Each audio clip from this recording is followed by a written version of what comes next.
Hello, my magical musical friends. It's time for today's fantastic episode of The Magical Musical Adventures of Somi and Tito.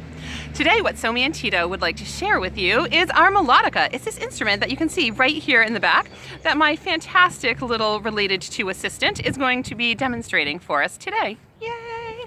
So what Somi and Tito would like first is for you to hear and to see on the melodica how their song for their theme goes. So we're going to hear that now on the melodica.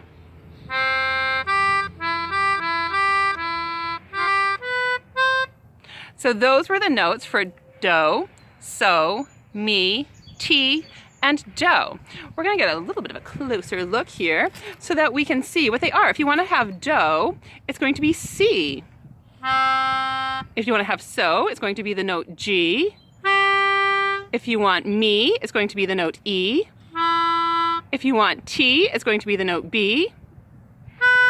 And then the high do. And those are the notes that we have used to create their magical musical adventure song. This melodica here that we have is really a fantastic little instrument. It looks like a piano. It sounds kind of like a piano and kind of like an organ and kind of like an accordion.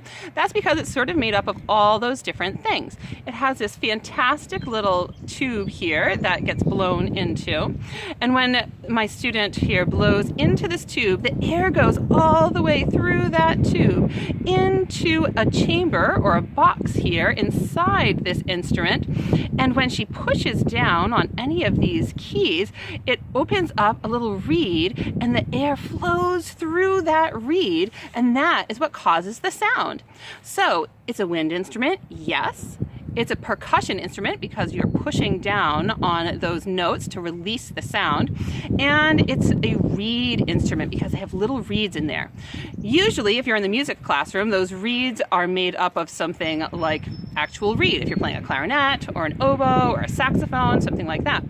Inside of here is probably a sort of a harder tin or some other sort of metal that will flap around to make that sound. So that is how our fantastic little melodica works.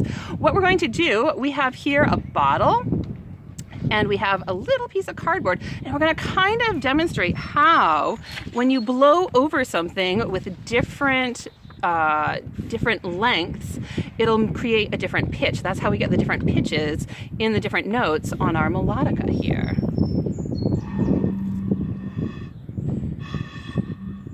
So what she was just doing is sliding that piece of cardboard over the top of the bottle here. And when that happens, the pitch changed just a little bit. But that's similar to how something like this melodica is going to work. Each one of those little reeds in there is going to be just a little bit longer, a little bit shorter, maybe a little bit wider, something to help change that sound so that when it vibrates, it'll make the correct pitch for each one of those notes that we have there. It's really sort of fascinating and really exciting and lots of fun. And so what I'm able to do is I'm able to use this and to play some songs. I figured out that the dog here does not like it when I play it. I was starting to play, and anytime I hit the note F, the dog barked and barked and barked and barked and barked at me. So I don't know what it was about the pitch and the note F, but the dog thought it was hilarious and barked a lot at me. But I'm able to use it and to do a 5-finger exercise, just C, D, E, F, G.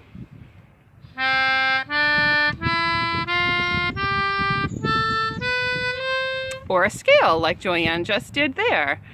So when you have something like this, you can draw one out on the ground and you can still practice. Get those fingers moving. Make sure that whenever you play any sort of a keyboard instrument like this, you have nice curved spider fingers. They're not flat hands.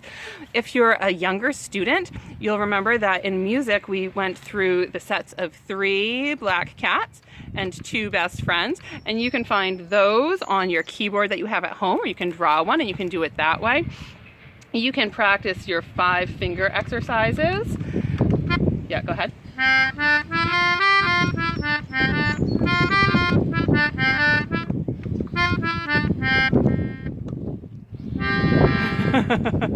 You can practice things like that, and I can get my fingers still working and still remembering how to use things on this fantastic and very silly little instrument.